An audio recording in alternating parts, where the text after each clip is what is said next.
It's 19 degrees outside, which is freezing for us. Well, really probably for anyone. So we are staying inside today. We're going to do some cooking and some crafting. I hope you'll join me.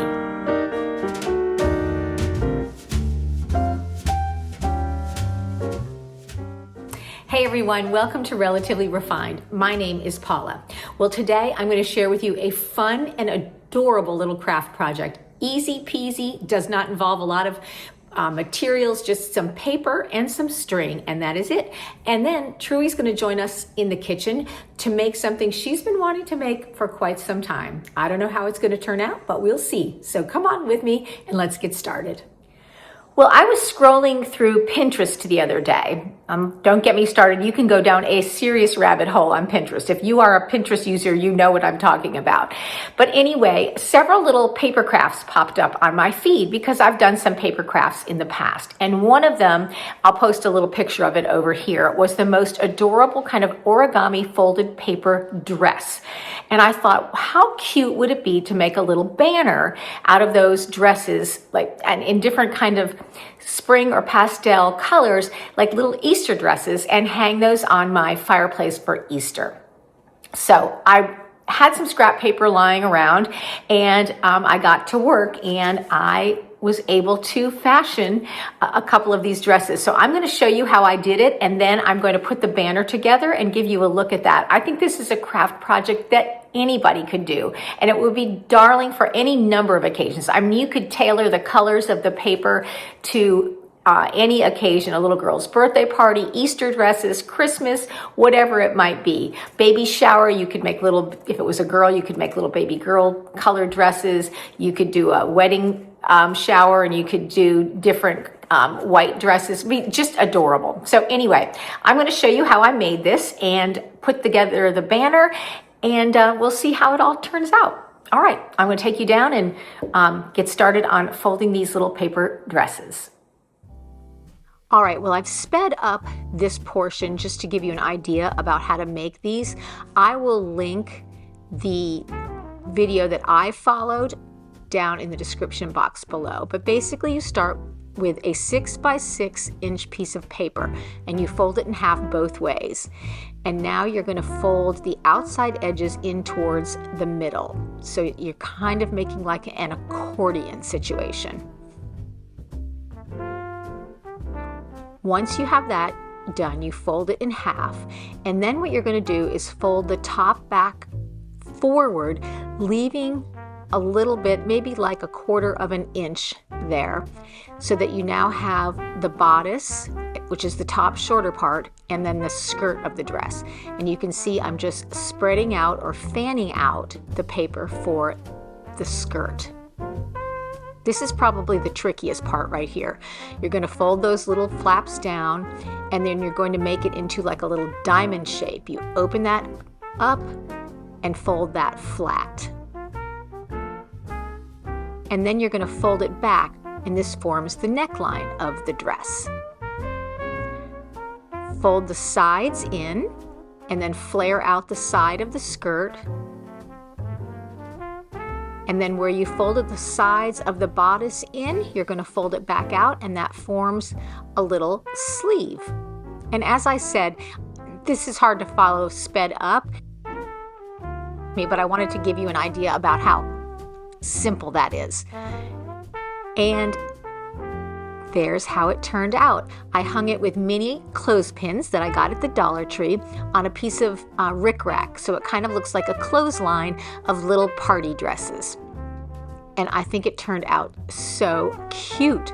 Like I said, I think you could swap out the colors of the dresses to match whatever season or decor you have.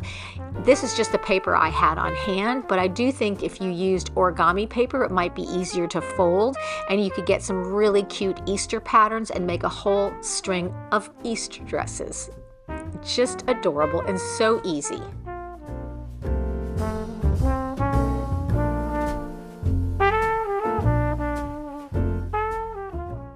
Kitchen. We're cooking with Truey. She's over here. I'll spin you around so you can see her. She's hiding. Are you hiding? No, I'm not on. Oh, you're over here. Hi. We are going to make French onion soup. Years ago, I thrifted, grab me one of those things that I thrifted. Years ago, I thrifted the little crocks that you make French onion soup. Probably, what, 4 or 5 years ago, I'd say?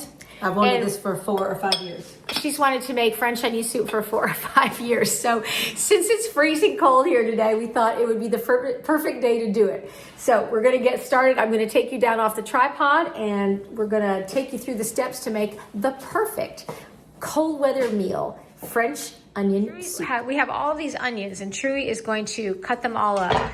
Now, Truey, are there yellow onions, sweet onions? What's the best type of onion to use for French onion soup?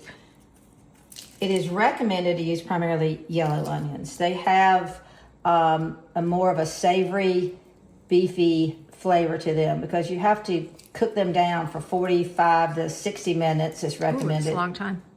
Yeah, I think it's a long time. And if you use mostly Vidalia onions like this, which I love Vidalia onions, but they're better for just short saute in like less than 15 minutes because they'll be too sweet. They don't have the sulfur in them that the yellow onions have. Okay, so you're gonna cut. This has more of a beefy, brothy flavor, a deep richness to that. So that's why we use these. Okay, so we need 4 cups of sliced onions. So Truey's gonna have the pleasure of slicing up all these onions. And I'm gonna hand slice these. I think they'll be better. So we'll be right back after I get these all peeled and we'll slice them. All right. We obviously went overboard on these onions, but I think what we're gonna do is we're dice them up and freeze them diced so that we can put them in chili and so forth. And I think tomorrow we might be making some beef braised short ribs and the onions will go in those. Yeah, I need at least 2 of those for the braised short ribs tomorrow. All right. Okay. I think I just have cutting enough. them in like half moons. Yes. Yeah. Okay. That's what I need. All right. That's all 4 I need. cups.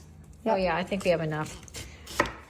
Do you want me to put it in this cup to measure and see if we have 4 cups? I mean, I know we have 4 cups, but maybe we have a little bit more. So, all right. I'm just going to make sure we've got what we need onion-wise. We have a good 4 cups and then a little bit extra. So ours will be super oniony and that's perfect. And that's what you want is just those thin slices like that. All right, I guess we need to head over to the Dutch oven or the stock pot, right? Yes. We've got 2 tablespoons of olive oil and a stick of butter melting down in our pot. And I'm going to say it once again because we say it every time we use these caraway pots. We love these pots. Love them. And I will put a link down for them because if you are looking for new pots and pans, these are fantastic and they are totally non-toxic.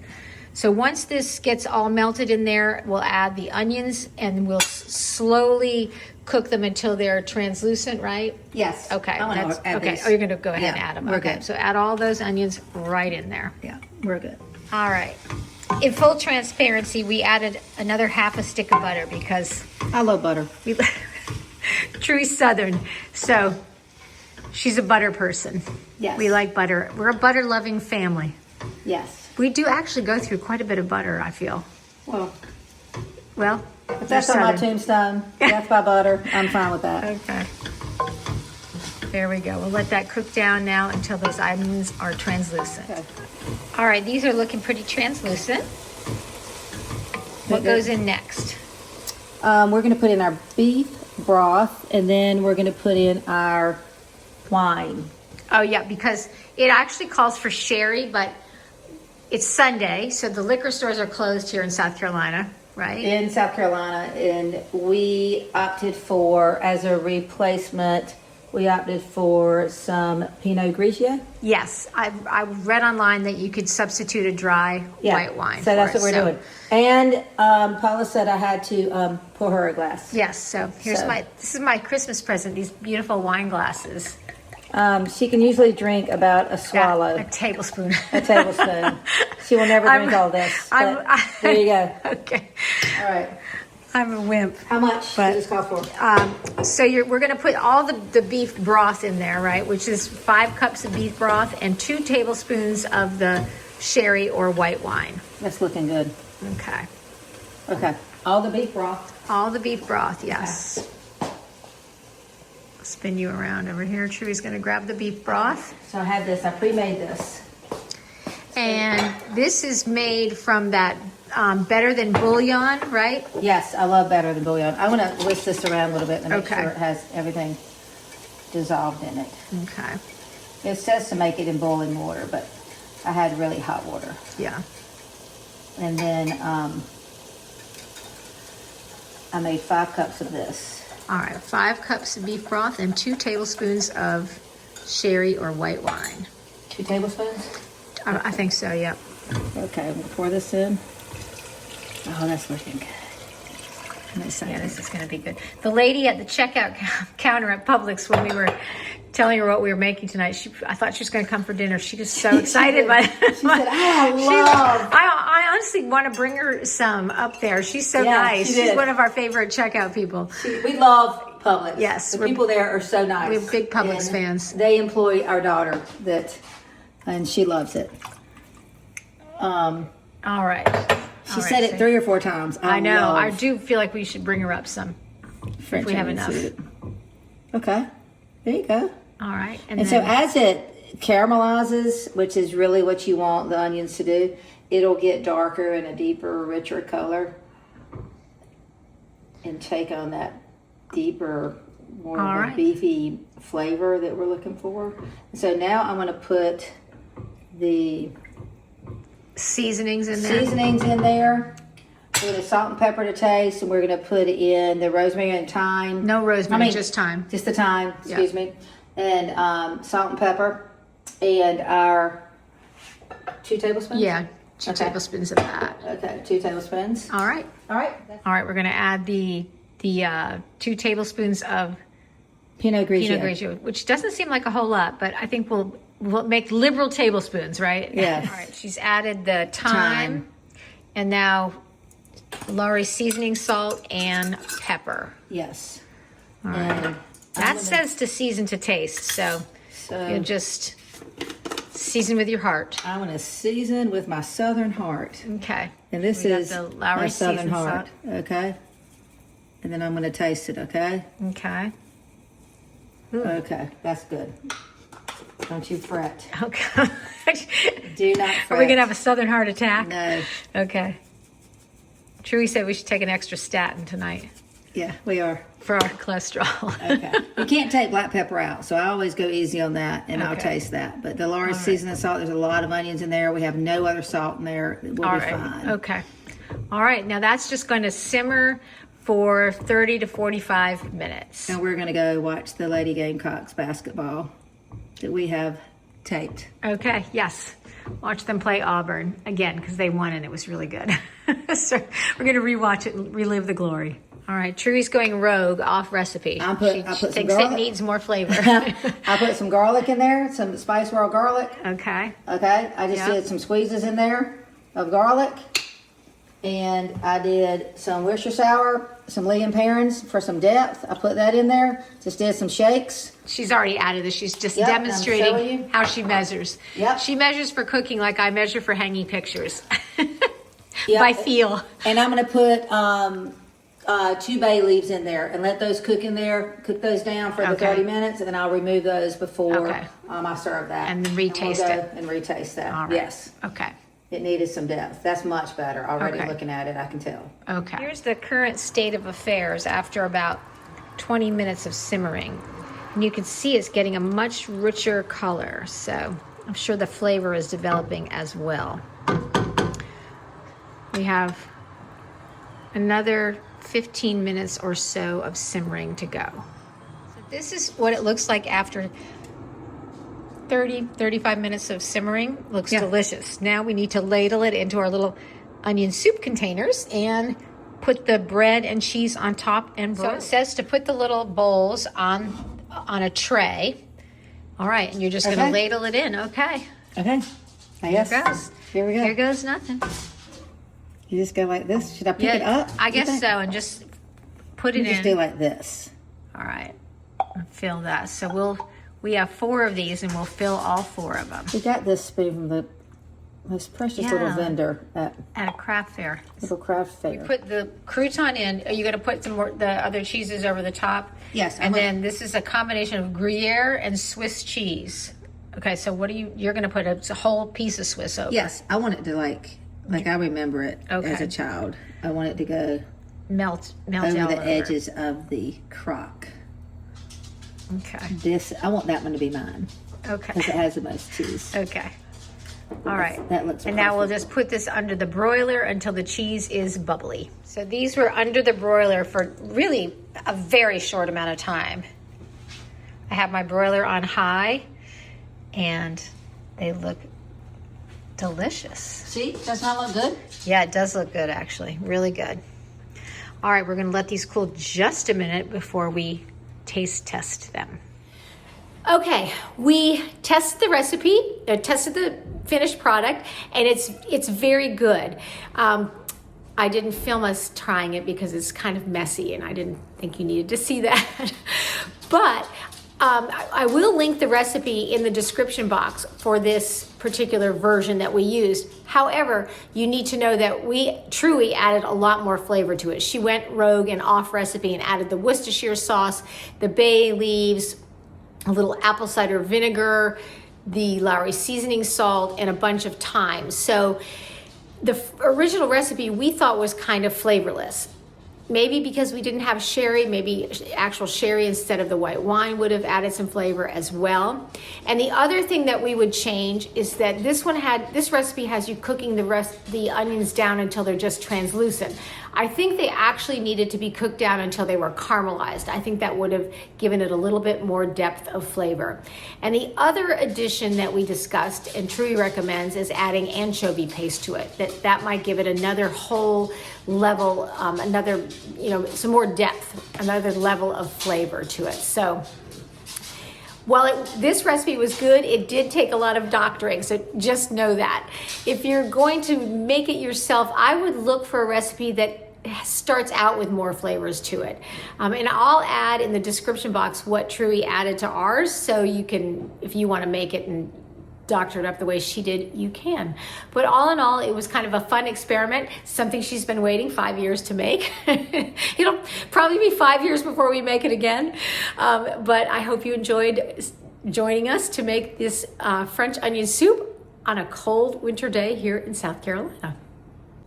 All right, everyone, that's going to do it for today's video. I hope you enjoyed this cozy cooking and crafting segment. It's always fun to be in the kitchen with Trudy. Let me know if you'd like to see some more cooking episodes with her and her kind of southern flair on cooking. And also let me know what you think of the paper craft. I think it would be such an easy and fun thing. You could make it out of old sheet music. You could make it, book pages, all kinds of really fun ideas are percolating inside my brain for what you could do with that. Anyway, I appreciate you spending time with me. If you enjoyed this video, go ahead and give it a thumbs up. Leave me a comment down below. Have you ever made French onion soup before? What did you think of it? It was a lot of, I don't know if it was a lot of work, but it seemed a lot of work because it was a new thing to us. Anyway, let me know down in the comments what you've been cooking up these days or what you've been crafting up, because I'm always interested to hear from you. And if you don't want to leave a comment, but you've made it this far in the video, go ahead and drop a little cooking emoji. You can drop a pot, a fork and knife, or a dress emoji, whatever you'd like.